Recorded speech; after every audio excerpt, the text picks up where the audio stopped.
Good morning, Good everyone. morning. Good morning, Victor. Good morning Good to morning, you. Joe. Good Yes. morning again. It's always a pleasure to be here with all of you, learning together, growing together. Because again, all these lessons is designed for you and I. And God has given us the Torah. He has given us the commandment to live by. Because why? He wants us to be happy. He's a father. Every father wants their children to be happy, Well, right? absolutely. So the father knows what is best for his child. Exactly. So therefore, by giving us those commandments and giving us the Torah, the Old Testament, he's telling us what we need to do to live a prosperous, healthy, joy, peaceful life in this world. He's given us the instruction how to do it. But again, like Joe said as well, that we were not taught that, or maybe we were taught, we decide to ignore the teaching and do it our way. And as we all know, if you have done it your way, you know how it turned out for you already. Well, Victor, you say that God wants the best for our children. I mentioned this a few times, but is this in the Torah? Because when I mention it, you kind of like don't react to it, and it's about didn't God? Isn't this one of His first commandments when He said, "I want you to love me"? That's loving God. Mm-hmm. Love yourself and love your brother as yourself. So that's just a standard. I mean, the best rule right there. It gives you all the commandments. You don't even have to know the 10 commandments because if you have love in your heart, in your mind, you know you won't do those things. And the beauty of it, what Joe is saying, is true as well, because it says, think about it. Who doesn't love their brothers and sisters? No, exactly. Right? You have brothers and sisters. You right, love them, right? Absolutely. Because we are born in different houses, different families across the country. We were not, because God sees us the same way that when we're living with our parents, we're young, we have brothers and sisters. We love them until this day, we still love them. Right. And right. Joe is right in terms of that we're supposed to love one another like that. But the truth is, we don't. No, exactly. We Because we don't. don't realize that the other people are also our blood. And when you look at it, where does it come? If you believe in God, maybe you believe in the Big Bang. Well, if you do, then this program isn't for you. And maybe you can turn it off. We don't need people who don't want to follow. We need people who wants to live righteous. Right, and wants to follow God. Exactly. It's for people who, put it this way, it's for the people who's tired of being miserable, tired of failing in life, wanting peace, wanting joy in their life. There are people who don't want that. There are people like that. They want chaos. Yeah, they do. Well, they're controlled by the devil then. If you don't want love in your heart, then you're controlled by the devil. And at the end, the devil's going to win. You're never going to win. That's the difference you need to understand. You cannot win. You will not win. Either way, you're not going to win. If you cycle downward. Yes. You got to have that love in your heart. Even, okay, let's for 1 second, let's take God out of the equation. It's just us. You still have to have respect for one another. And I'm not saying take God out of your equation or life, but just think if there was no God, you still have to have respect for one another. We have that respect, or then it's chaos. If you want to live in chaos, then you're going to hell. That's chaos down there. Oh, yeah. That's where the real chaos began, in hell. And then by that time, it's too late. You can't fix. The point is this. Once you leave this world, you cannot fix anything. It's too late. There are things in life that's too late. Death means it's too late. But while you're alive, you still have a chance. And you're watching this program, and God allows you to watch this and learn. He's telling you it's not too late for you. Like Joe and God is telling us it's not too late. But again, once you're dead, it's too late. Everybody understand that. It's too late. Exactly. You can't fix. You can't tell someone that you wish you said. Some people say, I wish I told my son, my daughter, my husband, my wife, whoever, that I loved them before I left this world. Guess what? It's too late. You didn't tell them. You see? You didn't tell them. There are things that are too late. And death is definitely one that's too late. So, well, you're talking about obligation again. You got to tell them you're talking about obligation when we say we have to teach our children. We have to teach one another. Yes. As a parent, it's not an option. It's not a choice. It's not a suggestion. You have an obligation because you brought this child into this world to teach them in the way of God. In the way of God. Because why? If they're not taught in the way of God, they're going to suffer. And if you are one who is suffering because you are not living in the way of God, then you already know it for yourself. It's true. Exactly. Victor, we were talking earlier about, you were saying in the Torah that a wife or any spouse that's married shouldn't be with somebody who's single. And I'm saying this. I can understand that that can go into problems, but the thing is this: if you don't trust your spouse, then you married the wrong person. I mean, I'm not going to tell my spouse because she was in friends with someone who happens to be male. I'm not going to say, well, don't see them ever again. But I have to have trust. If you don't have trust when you're in your family, then it's chaos already. So you married the wrong person if you think your spouse is going out and committing adultery with a friend. I mean, what's more beautiful than a friend? And you don't have to worry about the friend. I mean, even if their mind is somewhere else, you have to worry about your spouse. And if your spouse and you have trust and love for your spouse, that's what you got to communicate and have. What Joe said is true as well. But that's if we live in a perfect world. Ah, right. Well, that's if we live in a perfect world. Well, didn't God create? Okay, there you go again. Okay, we say about. I'm going to interrupt you 1 second. Go ahead. You say perfect world. What? Well, what was God thinking then when He created us? He created us a beautiful world. Love yourself. Love me. Love your brother and sister. Well, if that was the case, your neighbor. Go ahead. If that was the case, Joe, we wouldn't be doing this program because we'll be doing it. We'll be loving one another.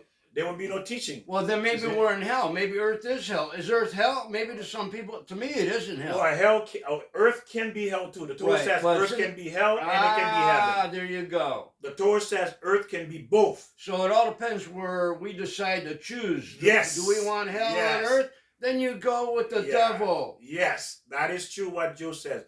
It depends which side you choose, for it could be hell here or it could be heaven here. But again, God has given us, it's called the Torah, it's called the book of war, meaning that your flesh, your desire, going to want things. Think about it. When you're hungry, it's not your soul that's hungry, it's your body. Well, I'm saying the Torah in the Old Testament and the Bible is the book of love. I don't want to see the Bible or the Torah a book of war. I understand what you're saying, but to me, I can't comprehend that. I don't want war. Anything that I read or talk about.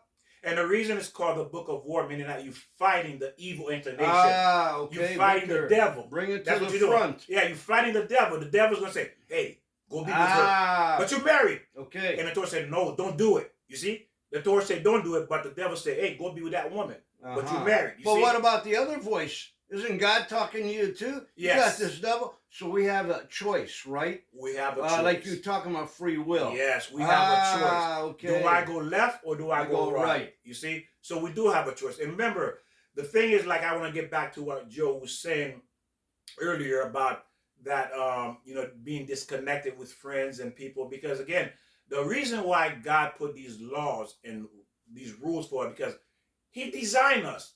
He knows our weaknesses. Doesn't parents know their children's weaknesses? Ah, yes. Every parents know their children's weaknesses. And based on those weaknesses, you make rules in the house. Exactly. Right? Well, when do the rules get broken? Do they keep on going on till we become adults?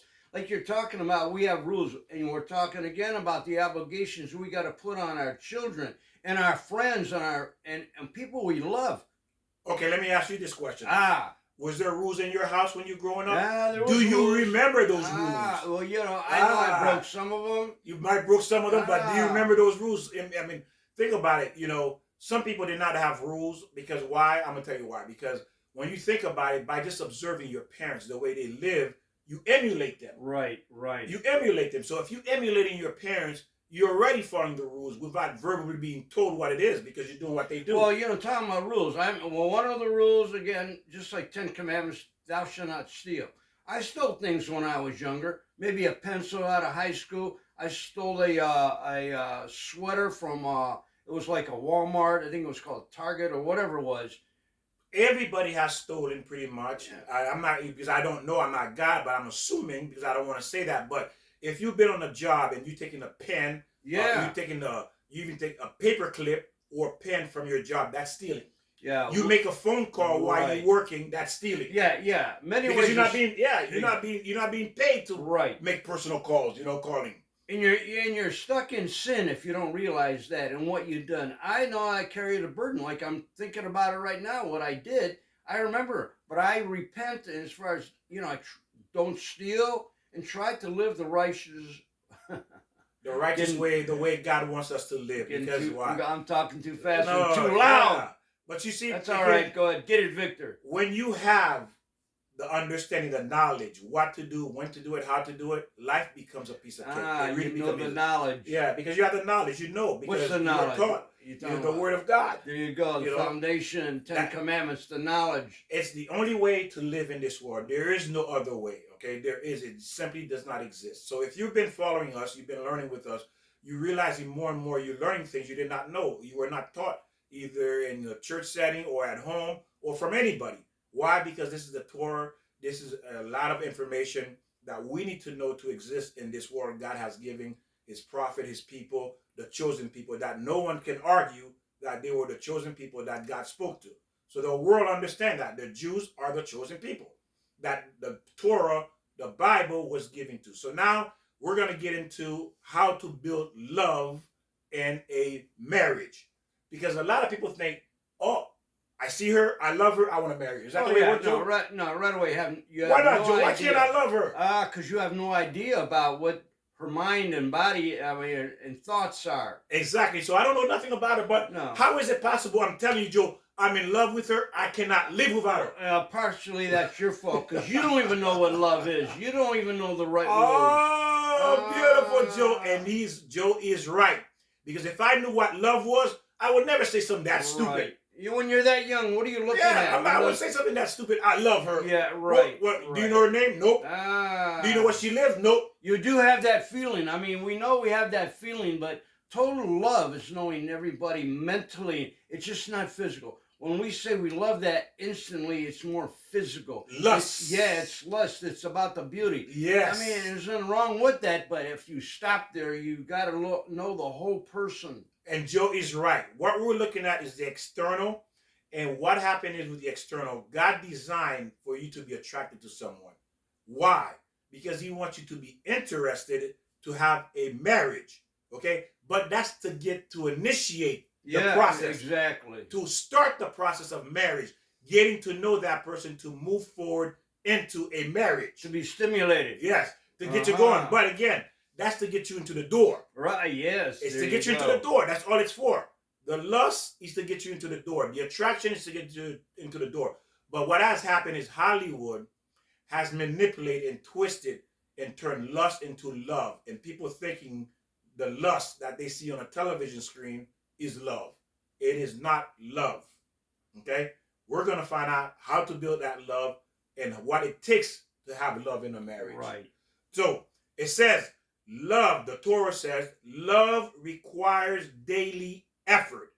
You constantly looking for ways to make each other better, happier, building a relationship to build in us.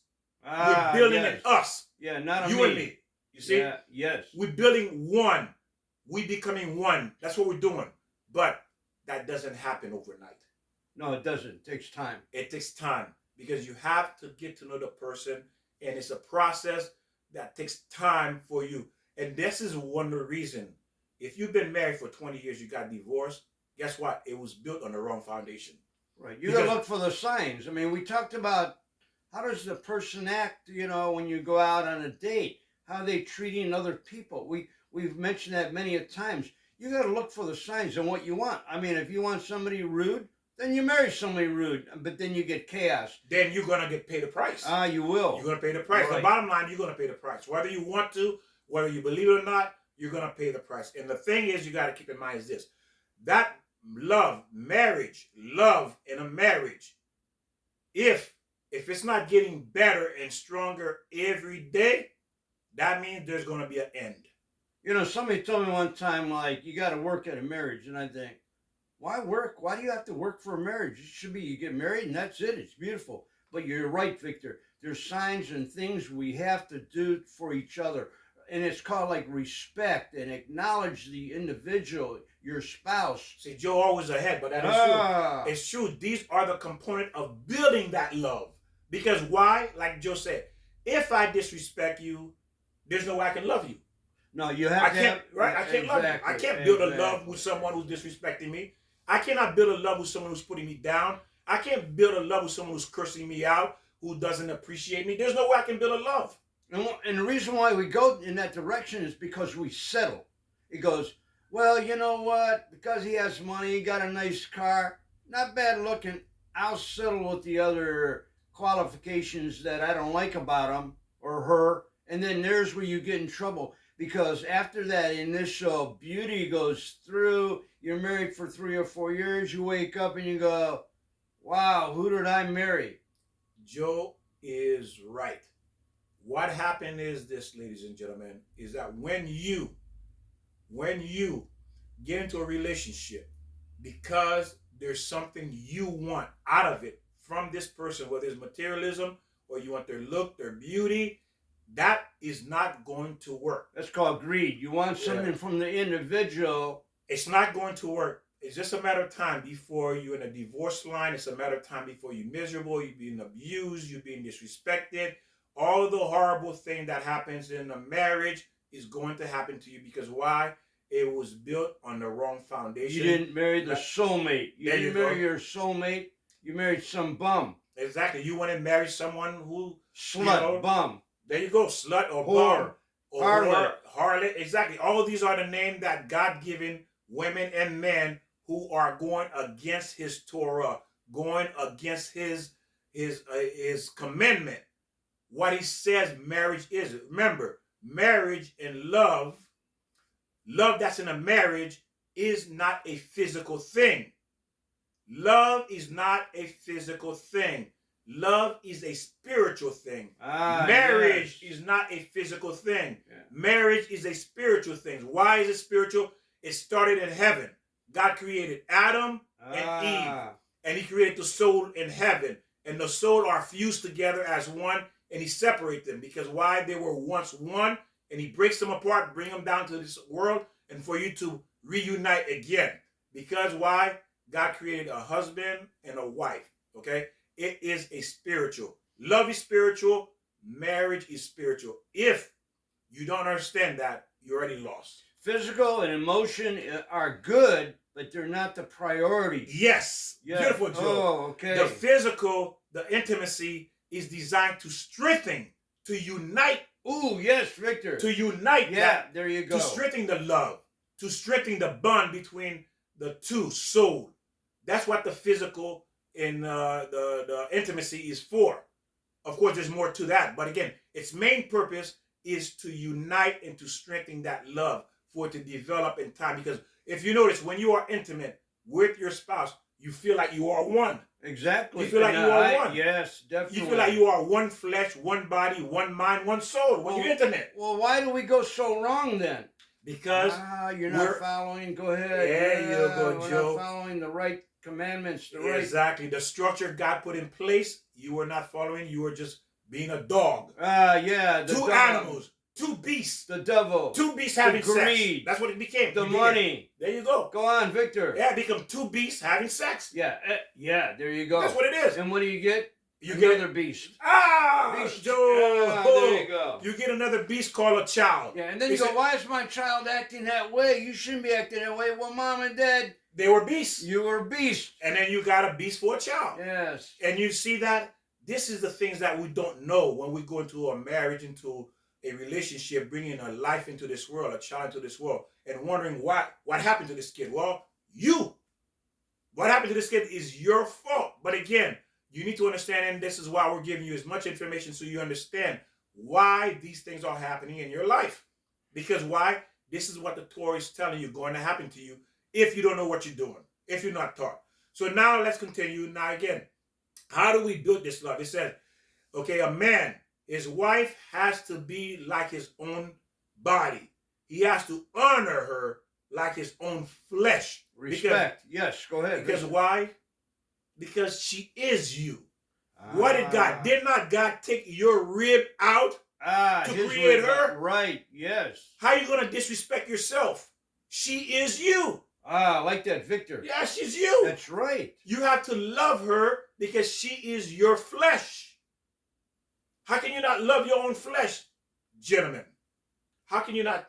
That's who she is. And you know, there are many people that are in that situation where they have the love and respect for each other. That's few. We don't see that because we all see the trash on TV in YouTube, we don't see that beautiful bond that some men and women have. And I admire you. I applaud you. Yes, those of you who have that, if you are learning, this will enhance your marriage that you have right now. It will improve it 100-fold, 1,000-fold if you are following our lessons. It's going to improve your marriage beyond your wildest dream. Why? Because you already have the blueprint, like Joe said, and you just add to it, to make it even much more than what it is now. And we all can have that. How many times you see a couple and go, wow, how come I don't have that? Because you're not working for it. You're going the wrong direction. Look at that couple holding hand in hand. Look at that. Oh, look at how he's doing that to her and all that beautifulness. You don't have it because you're not looking for it. You don't even know what's in your own soul. Joe is right. You can have that. All of us can have that. But again, you need the right information to have that. Yeah. Without the right information, you're never going down that road, correct road you need to be on. So again, this man has to love her like his own flesh. And in marriage, must work. You must work to develop that love. If the marriage is not a total loss, you can you can save it, and you can have that happiness if you want by fixing yourself, fixing the relationship. So again, there are many reasons why marriage failed, but one of the main reasons marriage failed is because that person has a flaw. There's something wrong with you, and you're going into a marriage with a defect. If you have a major defect in your soul and you go into a marriage, how in the world can that work? You have to acknowledge your defect, your shortcoming, and you have to work on that and fix it before you enter a marriage. That's right. It can be fixed. It can be fixed, yes. But people don't want to do it. They want the easy way out. You know what? I'm just getting divorced. Forget this. I'll find somebody else. And you get in the same pattern. It never works because you don't fix it. That's beautiful what Joe just said, because why?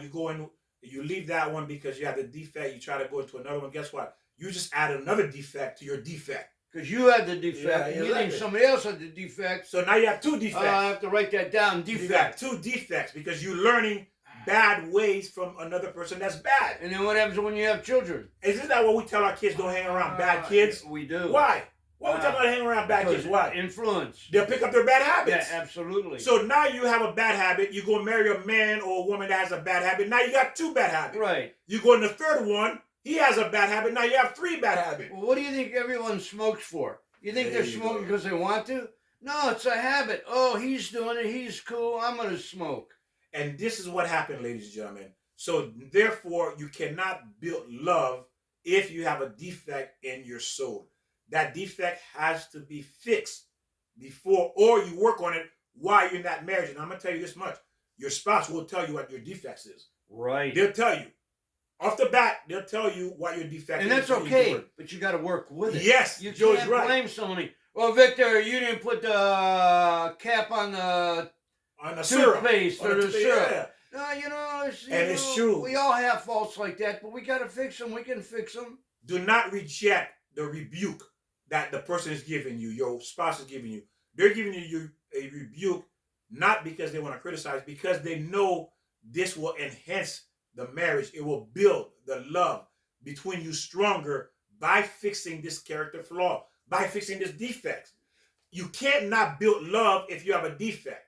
The defect is designed to destroy that love, is to prevent that love from being built up. I love that word, rebuke. Rebuke, yeah. How do you spell that? Well, don't worry about it. Go on. But again, the point is, without this, fixing this defect while you're in a marriage and your spouse is telling you, it's not going to, your love between you two is not going to grow. It's not going to develop. Because why? Eventually, it's going to be the weapon, the tool that will destroy this marriage. And we all have defects. I mean, we all do. How can we not? But that's it. We learn.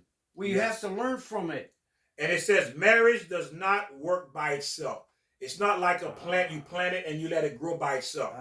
It needs to be watered and nourished and nurtured. Right. Nurtured, yeah. Every day you trimming it to keep it looking good. Yeah. You see that? You see those Chinese plant? You see they always trimming it? Yeah, okay. Why they always trimming it? Bonsai. Yeah, I don't know what it's called, but I guess bonsai. And look what happened. How this person nurtured that plant.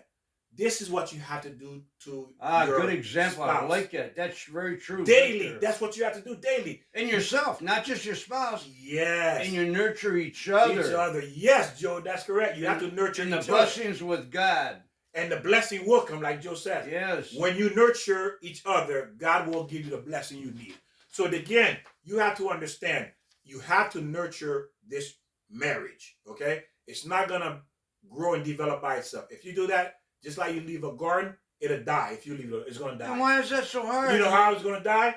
The weed going to come up. Oh, yeah, weeds. What's yeah, the weed? What's the weed? Yeah. The weed could be another woman. Yeah, okay, on a job that wants your husband. Drugs. Alcohol. There you go. Those are gambling. The weed. Those are the weed that's going to invade Yeah. your garden if you're not paying attention to that garden. And the devil's going to look for the opening in the weed. There you Pop go. right up here. Exactly. And choke you.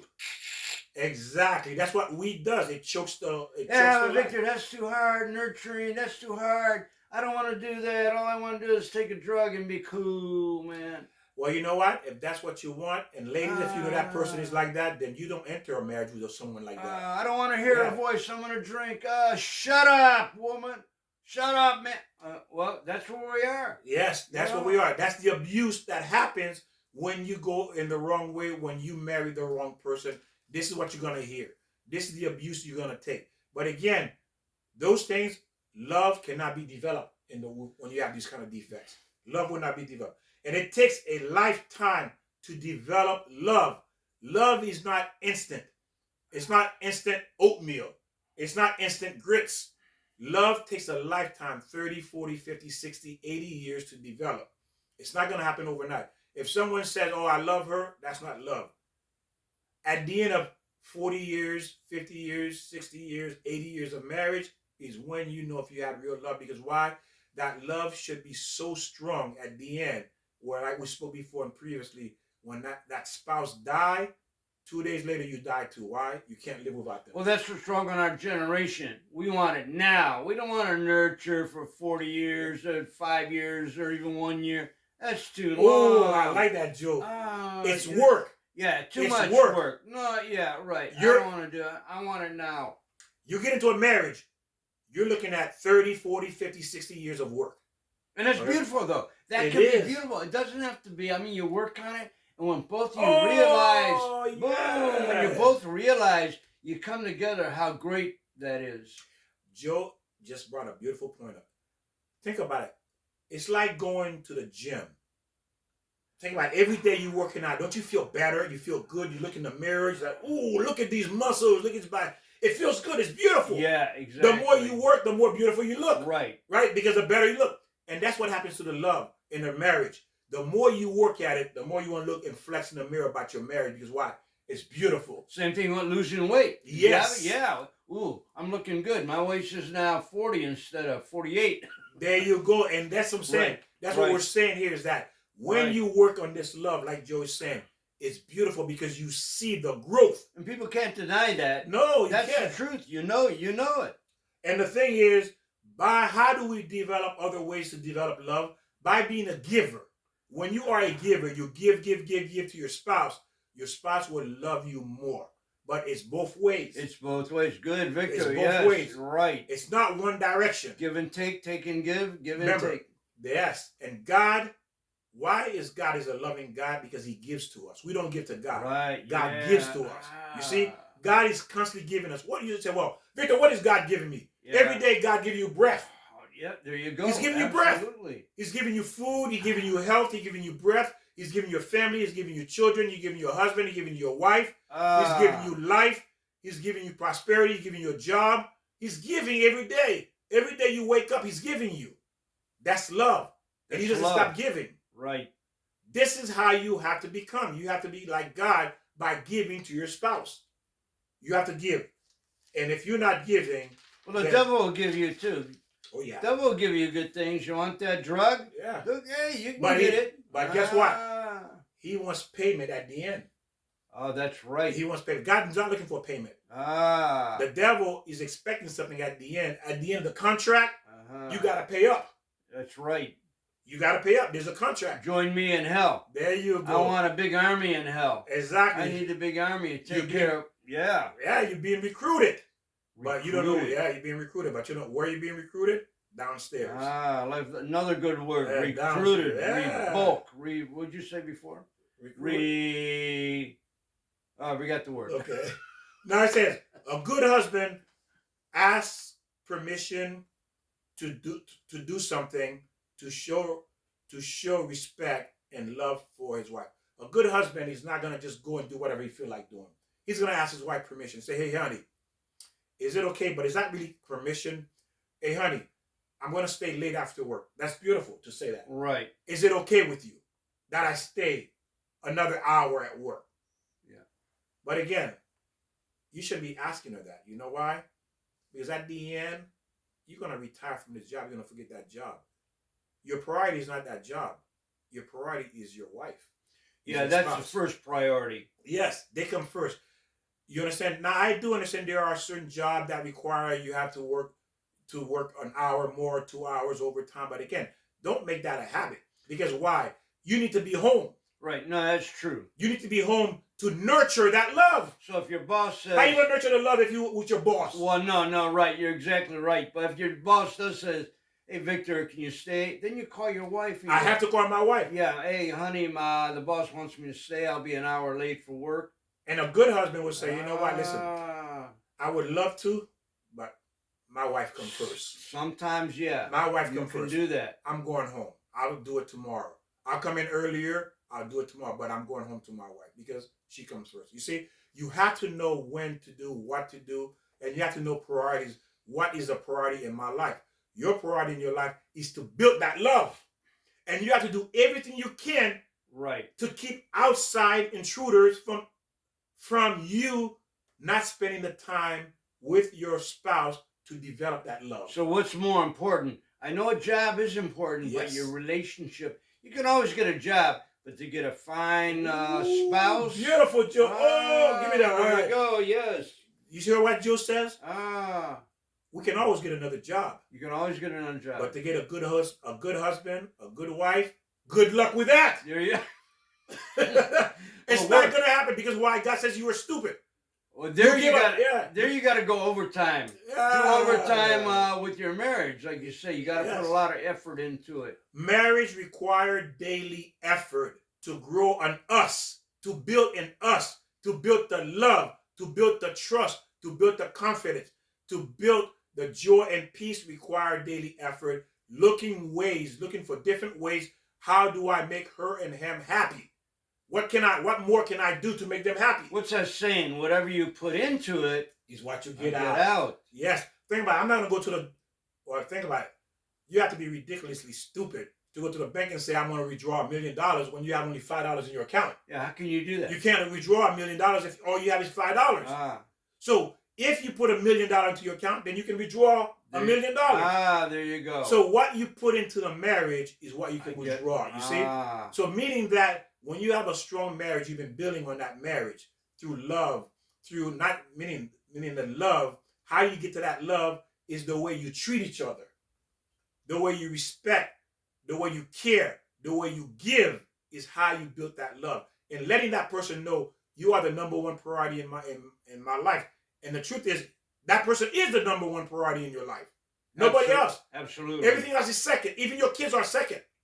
Your children are second. The first priority in your life is your spouse, period. Okay? So now it says if you give her options to decide, is asking permission from your wife. How do you ask permission? You got to give her 2 options. Honey, you want to go to this, you want to go to the park, or you want to go to the theater? You see? This is asking permission, but you really want to go to the theater. You want to go see a movie, but I say, honey, we can go see this movie, which you really want to go, or we can go to the park, or we can go to out to dinner. You see, that's giving her options, allowing her to decide. But naturally, a wife gonna say, "Hey, honey, I want to go watch a football game with the boys." Well, your wife, you would expect her to say no. Right, exactly. She's not gonna say no because she know that's what you want to do. Well, there's got to be a balance. But you understand what the option is. Because you're putting her in a position for her to say yes to go. Exactly. Because she knows you like that. Right. You like it. But again, she wants you to be happy, but again, is it really an option? Is it really permission? Because when you ask a certain question, and she's forced to say yes because she knows what makes you happy, it's not really giving her an option. Well, it all depends how selfish the individual is. If you want to always go football, and not go to the opera, well, that's being too selfish. Amen. You got to have a balance. Yes. And another thing too, I like what you just said. The truth is, you have no business hanging out with the boys when you have a wife at home. Ah, right. You have no business. I mean, there's nothing wrong with partying with a few people in your own, guys, there's nothing wrong with that. But it's not, can't be an option all the time. You got to have, almost like you say, you have to ask. Yeah, you have no business because in the Torah prohibits a man hanging out with his friends if he's married. Because why? Because that's the whole point you're down here for, to build that. You're not here to build a union with your friends. You're here to build. Now, I'm not saying that you completely disregard your friend completely all the way, but your priority is your spouse. No, exactly. That's the priority. You got to tell the boys, look, listen, my wife come first. That's it. That's the bottom line. And ladies, same thing too. Yeah. If you ignore your spouse, the spouse says, okay, is that where you want to go? Then I'm going to go over here. And it might not be where you want. And you know what, ladies? Not that it's right. There is no boys' night out. There is no girls' night out. There's only husband night out. Only wife night out. Very good, Victor. Those things don't exist anymore once you're married. It's gone. That's the person. Just like you left your parents. Especially if it becomes a priority. What it says in the Torah, leave your mother and father. Yeah. There you go. It's telling you to leave your mother and father, and then you want to hang out with your friends? Does that make sense? Nah. No. Occasionally I say it's okay. But again, like I said, people do it too much. It's like, I'm going here. You go ahead and cook your own dinner. Which is, hey, she should be, you know what? Right, when it's selfish. She's right to say that. You cook your own dinner. I agree with that. Hey, you want to be an idiot? Go hang out with your friend. Why? Your friend's more important? And this is where that destroyed the building of the love. Because you can't build love if you with your friends all the time. It's not possible. Again, I know it's a hard reality to accept, but the truth is, really, friends do end. Because why? You're here to build a marriage. You're here to build an us. Well, Victor, you're right. I agree with that. But I mean, now you're talking about not that you hate your friends. You got to cherish your friends.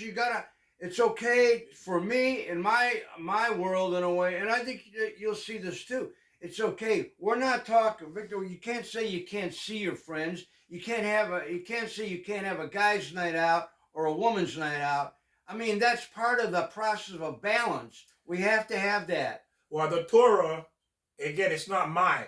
Right. The Torah prohibited because guess what? He's God. I'm not God. I can't say, hey, God, you know what you're saying, God? I agree with this, God, but God, you should do this. You can't even tell your own wife what to do. You can't even tell the clerk at the store what to do, and you're going to tell God what to do? No, you don't tell God what to do. Yeah. We're not saying I know what God, you're saying, but you have to, don't forget, love your brother as yourself. You still have to love your friends. That is true. If you have a great friend, a friend is dead. You have to love your friend and do whatever your friend, But the priority, what you're saying, Victor, and you're right, the priority is the marriage. Yes, and what you go say is true as well. You have to love your friend. God, because that's why God gave you that friend. But again, you cannot be with friends who are going to drag you to the bar, and you're married, going to drag you to the club. To the place. You can't do that. You can't be with those kind of friends because those friends are not healthy. And a single friend, you're married and a friend is single, it's not healthy for your marriage as well. Because why? They don't know what it means to be married, to be in a relationship, to be committed. But they don't have to know that. All you have to know is the married person has to know the situation they're in. I mean, if I'm married and I go out with a single guy, I mean, whatever he wants to do, I still have to conduct myself in my own way. I mean, it's with God. God gives us this, free will, Victor, and you have to make a choice what you want to do once you're out and about. And guys, like I said, let's go back to what God says: leave your mother and leave your father. But doesn't say, but that doesn't mean you still can be friends and see your mom. You go over and see your mom and dad, so you also can see people who love you. You have a loving friend. You have a loving child. You have to be involved with all those. But again, Victor, you're right. Priority is with the husband and wife. That's the Yes. priority. And when you step out of that priority, there's where you're saying it's wrong. Yeah. If your friend becomes more important than your spouse, then that's the sin. That's what God's talking about. And I think when you talk about that's what he's saying in the Torah, that's what he's talking about. God wants us to be priority of our marriage, our loved one, our soulmate. But you also can be friends and do buddy things with your. If that's not in the Torah, well, that's in my Torah. Okay. Well, see, and that's the beauty, because everyone, and that's the thing about us. We all have an opinion, but the Torah clearly state out what to do. Again, I'm not saying for you not to have a friend, but again, it's a very fine line. It really is, to balance. Absolutely. It's a very, very, very. I mean, right. very fine. If it wasn't a problem, the Torah would not talk about it. Right. The Torah would not say anything about it. God would not say anything about Didn't it. you have a great friend, Yeah. Mike? Yes, And I all did. of a sudden you got married and your wife said,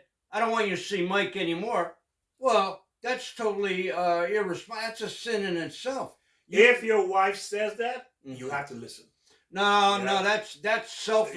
You I disagree with that. Now, if the friend takes over the Well, wife, okay, unless you God. Ah. So if you God, yes, you can disagree with that if you God. yeah, well, I You might know be. what I'm saying? Well, don't forget. Didn't you say we are in God? So Yes. part of God is in me. I mean, no, to love a human being, you He's can not love, saying not to love. right. That's not what he's saying at Well, all. when you love, you respect it. But remember again, We're talking about priority in the marriage, and a priority in the marriage is each other. I can't deny that. You're 100% right. But God's not up there and say, love your brother, but don't go with your friend. He wants you to be friends with your neighbor. Or this way, let's look at it this way. Yes, you can do those things, be friend. Like it's a very fine line. And again, You're right. the Torah really restrict the husband and wife to be one. And again, it does again. Why? Because Beautiful. it I doesn't agree. want it doesn't Right. want outside influence. No, Remember, right. look how much God loves your marriage. Right. God doesn't want anyone coming in to disrupt that relationship. Right. Well, that's where You it see? comes to the individual. But If again, the individual, you don't have to worry about. but that's the problem. Like you say, Joe, you're right. Right. But it doesn't mean that individual may not be strong. Well, then you married the wrong person. It may not be strong. But again, right. you're not God. I'm not God. It's either you're gonna follow and obey or not. It's Well, that simple. didn't he say God made us in His image? So Yes. we're part of God. We're part of God, but Yeah. again, are we doing what He says to do? Ah, yes. That's the bottom line. It's not about what I think, what you think. It's what He says to do. Well, I And know. everything He does is to Right. protect us. Well, I know if I go out with my friends, I'm the one who controls if I'm going to let the devil come into me or not. To be friends with one of God's children and go out and play golf or watch a football game, there's no sin in that. And if you think that if the Torah does say that, well, I don't know, then I'm a sinner. Well, If that's what the Torah says, then I'm a sinner because I'm going to love my friend. But my wife will come. My wife is the priority. Yep. But I mean, if I take out of that and have a friend being priority, then that's a sin. Victor, God- you're right. God does not say not to love your friend. But what He's saying, like for example, King Solomon was the smartest man who ever lived. And he made two mistakes because he thought he knew more than God. And that's why it's in the Torah that he made a mistake. Because he decided, he Right. thought he could, he knows like God. And that's the problem with men. Men always think they know because they're going by their own stupid logic. Ah, Our logic is stupid because if our Yeah. logic was good, that's we true. would not be suffering, Right, Joe. right. If we knew what we're doing, right. we would not be suffering. Ah, If we knew what we're doing. yeah, we don't know what we're doing. Who wants to suffer? Obviously, your logic is messed up and it's causing you to suffer because you think you know more than God. So let's continue. Said the value what your wife is doing. Okay, that will give her the strength to do what is difficult for her. It gives her the strength to watch the. Okay, for example, if you value what your wife is doing, you value it. Oh, honey, thank you. That's beautiful. Thank you for cleaning the house. Thank you for washing the dishes. Thank you for washing my clothes. Thank you for ironing them. Thank you for cooking breakfast, dinner, lunch. It's always warm. It's always wonderful. And you appreciate everything she does. You acknowledge that. If you want to go to a football game and you say, honey, come with me, even though she hates it, she's going to want to come with you.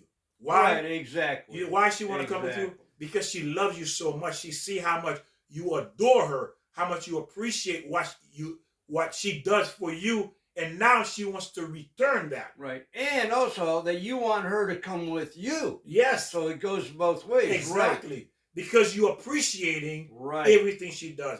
That builds up the love and that builds up the love you towards her, and it builds up her love towards you because she said, "Wow, my husband loves everything I do for him." Right. You see? So again, this is how you build that love. Now, if I show interest in the things my wife likes, and when the time comes for me, she will do the same. She will sacrifice to show interest in something. Well, I like. everybody in a relationship, whatever that relationship is, you have an obligation. If the man is the one who stays home and does the cooking and ironing, that could be a priority, but that's a decision between them two. But the point is, everybody has an obligation. Yes. If your obligation is to come home from work, and if you're the man, maybe your obligation is cut the grass and throw out the trash. Joe is right. Okay, remember, what makes it work? The woman is called a helper. A helper. A helper for the man to do what God ordered him to do. He has an assignment and he needs help to complete that assignment. You as a wife help him to complete that. Without you, he can't do it. But she's also the queen. She is the queen. That is correct. It's her. She keeps the house. A woman is called a wife and she's called a home. She has two names because without her, there's no home. A home cannot be built without a woman. It simply doesn't exist. Okay? So again, she's the fabric of society. She's the fabric of the household. Without her, there's nothing. A man has nothing without the woman. I think society dictated that who does what responsibility. Because don't forget, in the very beginning, if you want to go with caveman, if a woman is pregnant, well, you're not going to be the man and say, you go out and get the dinosaur meat.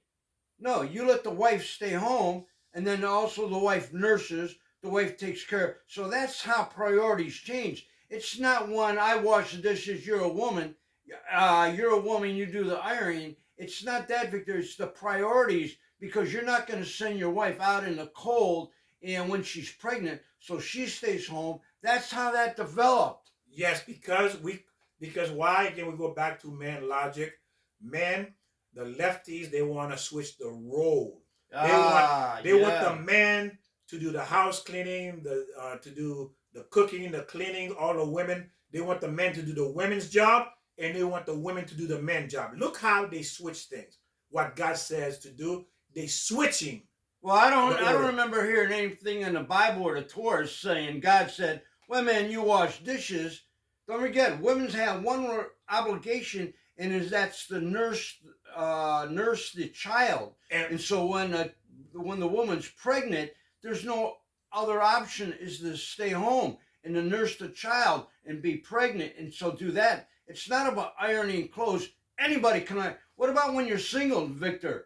Do you let the dishes pile up? Do you let your clothes? You have to iron them. You have to wash them. So where does the wife come in if there's no wife? So it's not a priority. If the wife wants to go out and do a welding job and the man wants to stay, maybe the man is invalid. So where does the man? Man can't go out and do any work, so the woman has to. It's okay in that priority. Again, God didn't say anywhere in the Bible, woman, you wash clothes.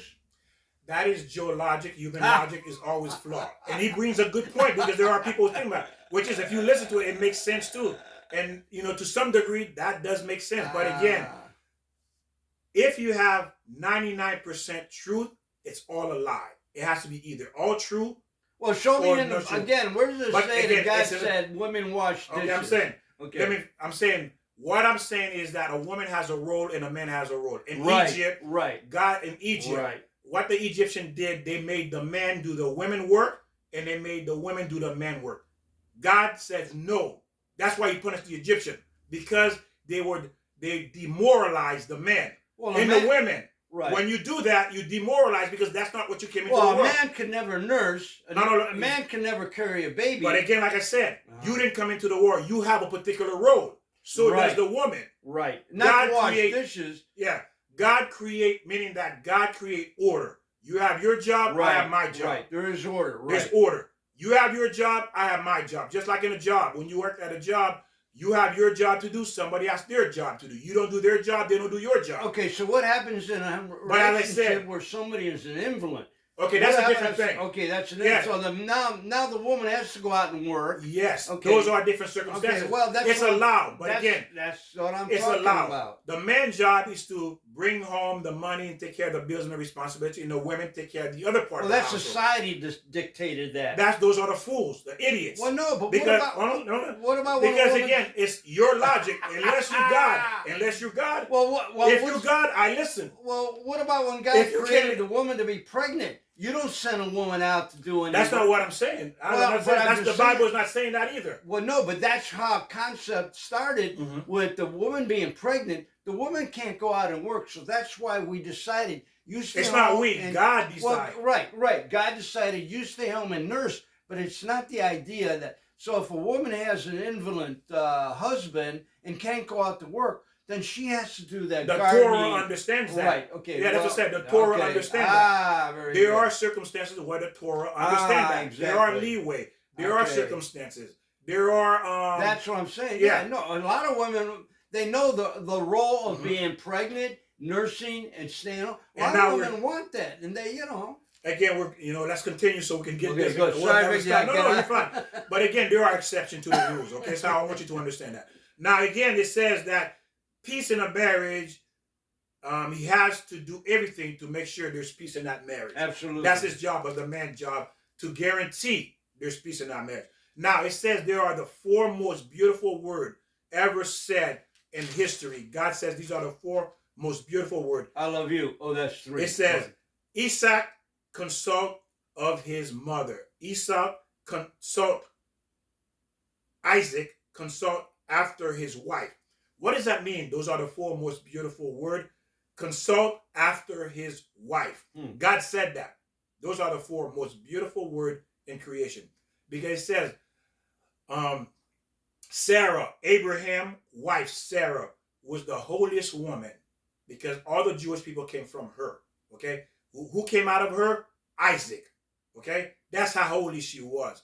And it says when she died, the holiness left with her. But when Isaac married Rivkah, and when he was mourning over the death of his mother, he saw the same quality that his mother had in her. Yes. You see that? That's why it says a man looked to marry a woman like his mother. Yeah, we've said that. Man. Yes, exactly. that's where that's coming from. That's why a man wants to marry a woman like his mother, because Isaac saw those beautiful qualities, the holiness, the beauty of his mother and his wife. And that's why God says those are the four most beautiful words. He saw those qualities. He consulted after his wife because he saw, and that's when he loved her. Because he said, this woman is just like my mother. She's going to do the same thing she did for me. She did for my father. She's going to do for me as well. So again, we have to understand what it means, what love is, and how to view love in a right perspective with the right lens. A real lover is someone that loves what his partner loves. You learn to love what she loves. Okay, you learn to love what your wife loves. You see how she enjoys it. Part of loving is everything your partner loves is important to you as well. And must pay attention, must focus what is critical in a marriage, like we talked about. Right. How do you behave is the most important thing in a marriage. How you behave. Are you going to behave despicably, or are you going to behave like a human being with dignity and respect, like Joe says, to your spouse? Yes. That will determine if the love develops. And again, as we spoke, this is why people who've been married 20, 30 years, they're divorced at the end, they don't love one another. Because why? It wasn't built on the right foundation, and it will never be. Do everything in your power to avoid fights. Even if you are right, let it go. Yeah. Is it better to be right and be divorced, or to be wrong and say, okay, I'm going to let it go and be married, happily married? Because the thing is this, to get to fight and destroy your marriage over something stupid is a stupid thing to do. Right, but it's got to be talked about. You're right, Victor. You want to avoid fighting, but if there's an issue, you got to come to an agreement. I mean, Yeah, there are some. You're right, Joe. If somebody's doing something that you're really upsetting you, morally wrong, you got to make that decision and start to talk to them. Hey, honey, what's going on here? It could be both men or women. What's going on? I'm upset how you're doing this. How can we justify this? How can we work this out? Joe is right. If it's something morally wrong that would destroy you, that would destroy the family, you have to discuss it, no doubt.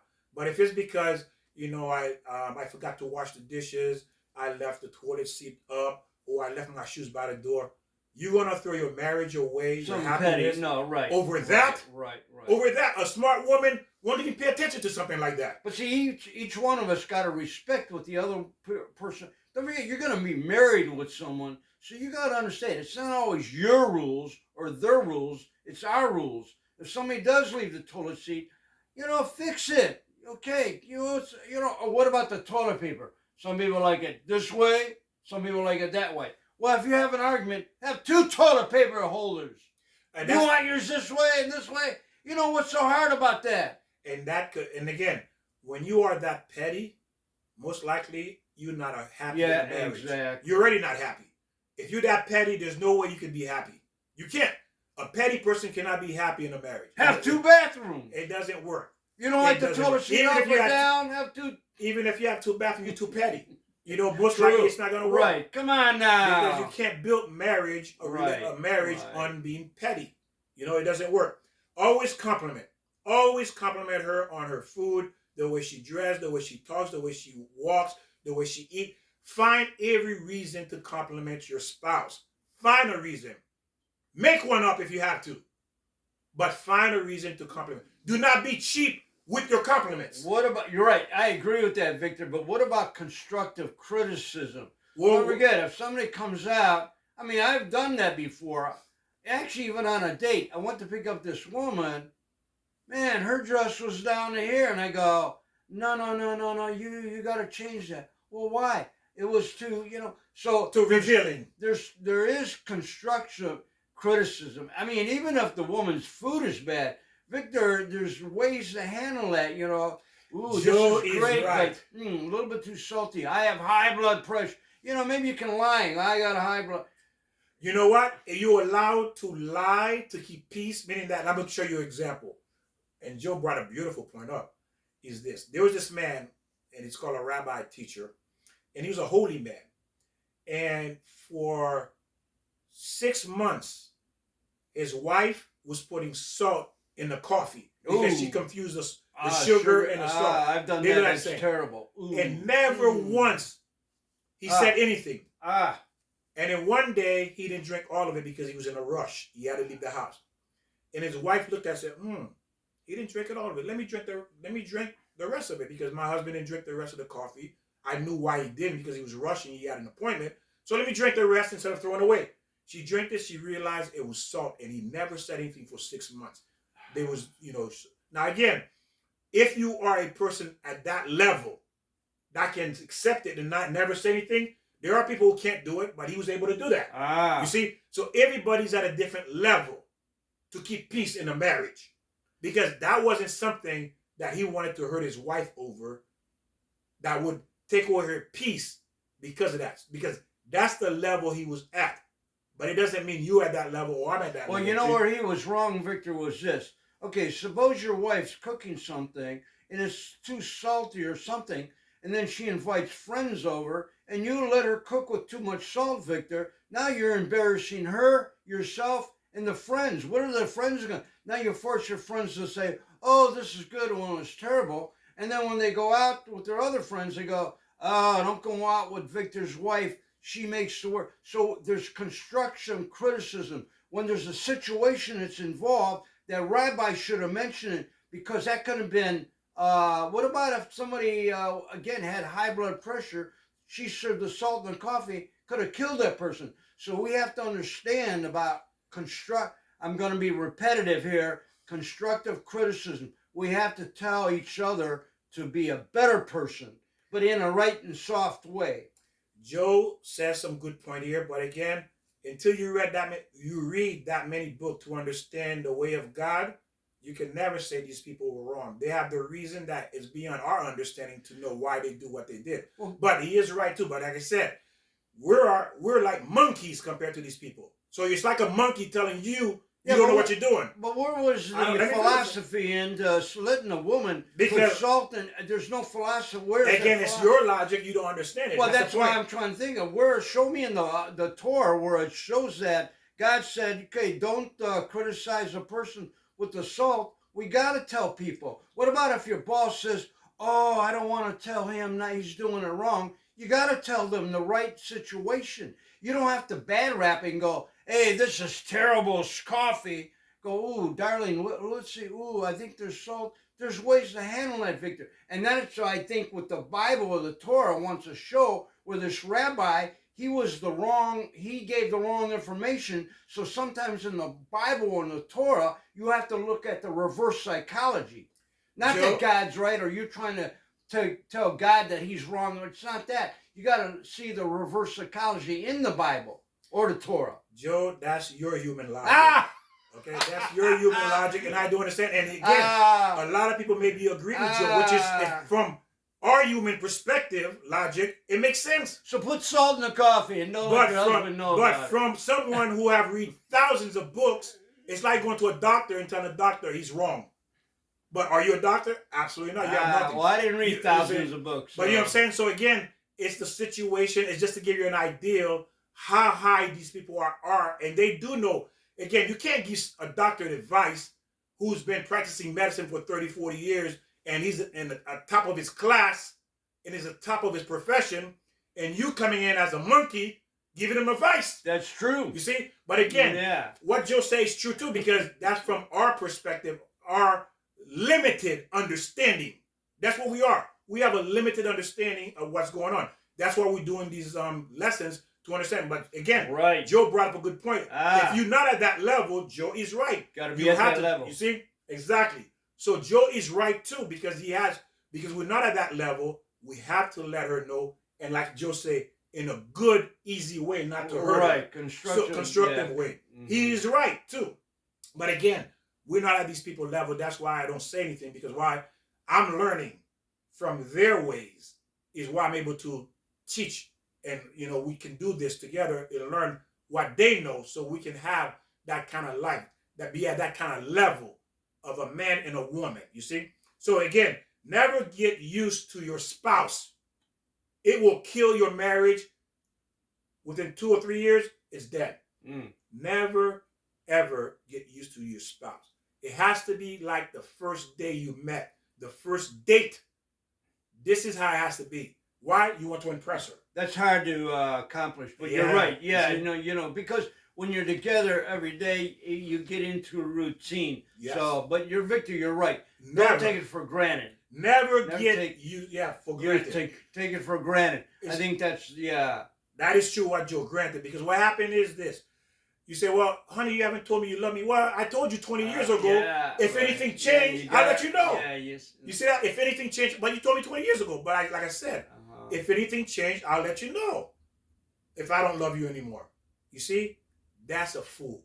That's an idiot. And I'm sure no wife is happy about that you're not telling her you love her 20 years. 20 years ago, you told her that, and you never said that to her again. How can she really feel special in your eyes? You see, again, love never stopped being developed. You're constantly working on it every single day, finding new ways. We mentioned this, quite a few videos back that, like Victor said, there's many ways. Like, what about a little note stuffed somewhere in a shirt, in a cupboard? I love you. Sometimes it's hard for people to come out and say it verbally, only because I think that's how they grow up. Well, my father didn't say it. It wasn't in our family. So it's very difficult really to say that words, which it shouldn't be. But there's many ways to do it, with flowers, with a gift, with a sign, with a hug, a special hug.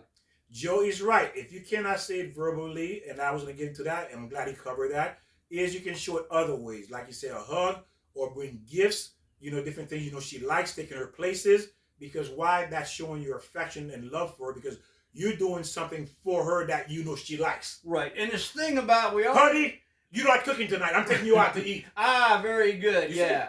And this thing about everybody always got to say I love you after everything else. And I'm not saying anything wrong with it, but you know how it goes. It becomes like blah, blah, blah. Honey, I love you. All of a sudden, I heard my a buddy of mine talking to his boss, and when he hung up, he goes, okay, goodbye, I love you. He's saying, it just becomes, why don't you just stop and say, oh, darling, by the way, I love you. Something meaning, not like, I love you. That's what I hear every day on every phone. I love you. Have a little meaning into that. That's a beautiful way of saying, yeah, that's true, Joe. Show that you put some effort and thought behind that I love you. I love you. Yeah. It's just blah, blah, blah. Hurry up. Hey, I love you. Okay. Yeah, okay, goodbye. What? Yeah, what? The Torah commends you. It is a commandment for you to compliment your wife. It's not a suggestion. You have to compliment your wife. It improved the confidence of their performance, a wife's performance, and become better of what she does for you. When you compliment your wife, again, the Torah orders you, she's going to be more confident, and she's going to want to do things for you. Because why? She knows there's going to be a compliment behind it. Not that she's looking for it, but it's giving her that self-reassurance that you acknowledge what she is doing for you. And that's a good feeling when people compliment you, say thank you for what you've done for me. That's not because we're looking for it, but it's a good feeling. Victor, you're 100% right, but that's across the board. What about if somebody brings you water or anything? It's a compliment. Thank people. You're right, Victor. What about husbands? You're talking about wives, and you're right. Yes, both sides. It's both sides. That's Honey, thank you for cutting the grass. Thank you for bringing me flowers. Thank you for... It's that respect. It's respect. Be considerate of your spouse's need. It must be considerate of your spouse's need, and the love will only strengthen as time passes. Make the other person feel they are the most important person to them. Make them the central of attraction and your love.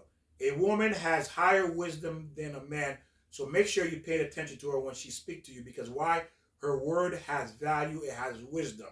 Share your thoughts.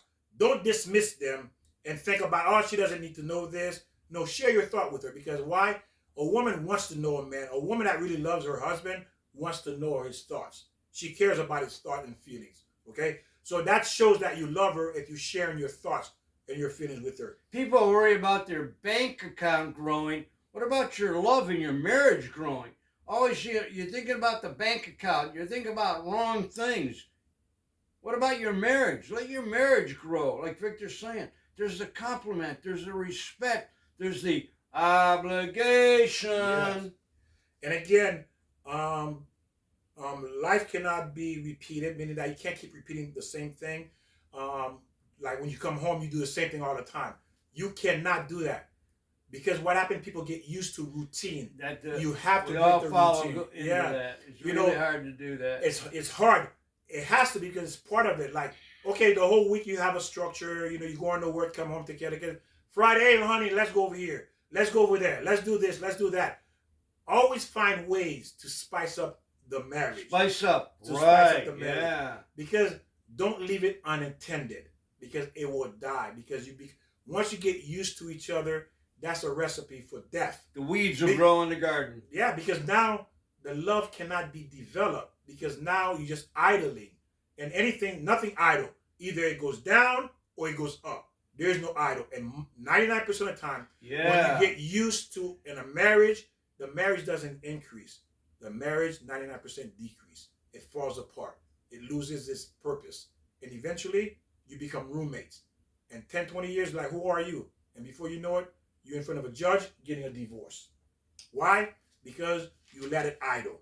You let that relationship idle, and it led to its destruction. In other words, Victor's saying, do it on a couch instead of the bed all the time. Well, again, spice it up. Again, it has to be spiced. Again, not kitchen table. Stay away from the kitchen, please. But again, you have to spice it. It's not just in that direction, but again. Right. No, you're right, Victor. You have to keep in mind that, remember, love is not a physical act. Okay? And this is why people fail horribly at it, because they're thinking because intimacy is like food. You hunger for it, and once you eat, it's situated. You don't want it anymore. You don't want it anymore. You stuff. But honey, that's your favorite steak. No. Give it away from me. I don't want to see it. Right. What happened? But that's your favorite. But right now, no. I'm full right now. I don't want to see it. I can't even smell it. I'm about to vomit. So again, every woman except the husband, tradition, and his last name. Okay? Every woman gonna accept his tradition and last name. Love and friendship is between everyone stick to his truth and still live. That's what love and friendship. Love and friendship mean when everyone stick to his or her own truth. Now again, and you can still love that person even though you have different beliefs and different ideologies. But again, in a marriage, if you have differences, it depends on those differences, it can tear you apart. It can become a rift between you. You know, I want to send the kids to private school. You want to send the kids to public school. I want the kids to say, yes, sir. You want the kids to walk out and not pay attention. See? So when you have these differences in ideology, guess what? Love cannot develop. Well, some of that got to be discussed even before you get married. You can't take things for granted. I mean, some things do have to talk about how many kids you want, what kind of house you want, what's our direction. Some of that, and then again, like we say, we got to know ourselves to know our soulmate. Yes, and love is the ability to understand the man obligation and the woman obligation. And what a man does and what a woman does, okay? So understand and appreciate their contribution to the marriage, okay? You have to understand that. You know, people talk about rights and obligation. Everyone in a marriage pretty much talk about, oh, I have a right to be happy. Mm-hmm. I have the right to have a fur coat. I have the right for, well, your obligation is to make me happy. Yes, you have the right for me to provide for you, but your obligation is to clean up, to take care of the kids, you know, but nobody talk about their obligation. Everyone is talking about their rights. Their rights, yeah. Like you have the right to remain silent. You have the right to seek an attorney, but your obligation was to follow the law. Yeah, you have to follow the law. That was your obligation, to follow the foundation. Law. But you're not following the law, but all you're looking at is my rights. Mm-hmm. I have a right to a lawyer. I have a right to attorney. I have a right to this and this and this. I have a right to remain silent. Well, what was your obligation? If you took care of the obligation, the rights will be taken care of automatically. You see? Meaning that your rights will be respected if you take care of your obligation. You won't have to say, I have a right to a lawyer if you took care of your obligation, right? So what's more important, an obligation to have a big house or obligation to raise your kids under God's law? Well, again, anyone who understands what we've been talking about, you know, in the past lessons, past videos, you already know the answer to that. And if you haven't, this is your first time, then from listening to us, you already know where you need to be, where your obligation needs to be. Right here, my obligation, rights and obligation. In a marriage, if you take care of your obligations, what your obligations are, your rights gonna automatically be there. Absolutely. You see? But everybody's going in, my right, I have a right to be happy. Well, what was the obligation you needed to do to be happy? Well, did you make him happy too? For him to make you happy? Happy will follow obligation. Yeah. So again, you know, so we have to look at that. That's a very important concept, rights and obligation. That's a key foundation because in a Western society, everybody's looking for their rights, but no one wants to have the obligation. They don't. They don't want the obligation, but they want the rights. But you have to have obligation. Now, each one will still seek what they will need in a marriage, but it doesn't destroy the marriage because why? You don't want anything to be missing in that marriage. You want to feel complete in that marriage.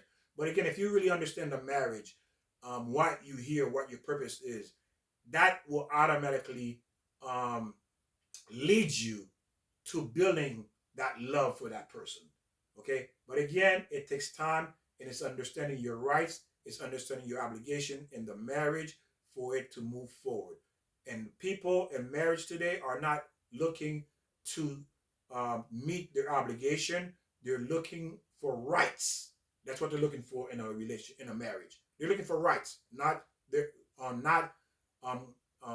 abiding by their obligation or fulfilling their obligation. Yes. See? They're not trying to fulfill their obligation. They're looking to see what I can get. Me. What can I get out of this relationship? So again, to reach the highest level in a relationship, in a marriage, you have to understand the goal. What is this marriage is about? And the purpose of that marriage is after 30, 40 years, you literally cannot live without that person. That person has become one flesh. And I'll end with this one story. There was this man, he lived a couple of 100 years ago before cars. There was donkeys, and his wife was working in a garden, and she passed out, and she got ill. So, but she's been telling him for a couple of days that she's not feeling well, her leg hurt. So he's been telling her, let's go to the doctor. But she said, no, no, I'm okay, I'm okay. So one day she was in the garden, and she passed out. And he ran out, he picked her up, and he brought her to the house, and then he said, let me check her leg, because I remember her complaining about her leg. And he saw her leg starting to turn green a little bit. Ooh. So he got scared. But remember, there was no cars, nothing.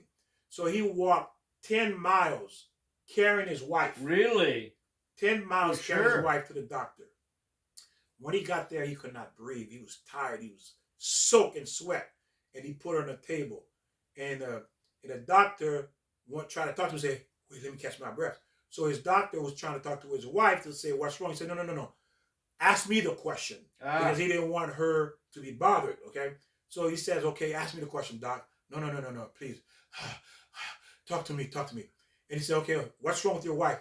He said, our legs is hurting us. Our legs. Our leg That's is hurting us. devotion. He didn't say her leg, Yeah. its Our leg, Ah. it legs, or her leg. He said, our legs is hurting us. When the doctor heard that, because he'd never heard that before, he paused. He said, I can't believe this. How can he says our legs? The reason he was able to say our leg is hurting us is because they spent 40, 50 years building that love. He felt the pain. He felt her pain. So he became fused with her now. That's true love. That's love. Because now he can feel her pain and she can feel his pain. Because why? They worked all those years to become one. And this is what God wants. For you to be able to say, it is our leg that's hurting, not his or it leg. And he probably would rather transfer that pain to him than for her to suffer. Exactly. Oh, that's true love. That's love, you see? But it took 40 years to get to that point because they understood their obligations. They understand their responsibility. They understand what the purpose of marriage is.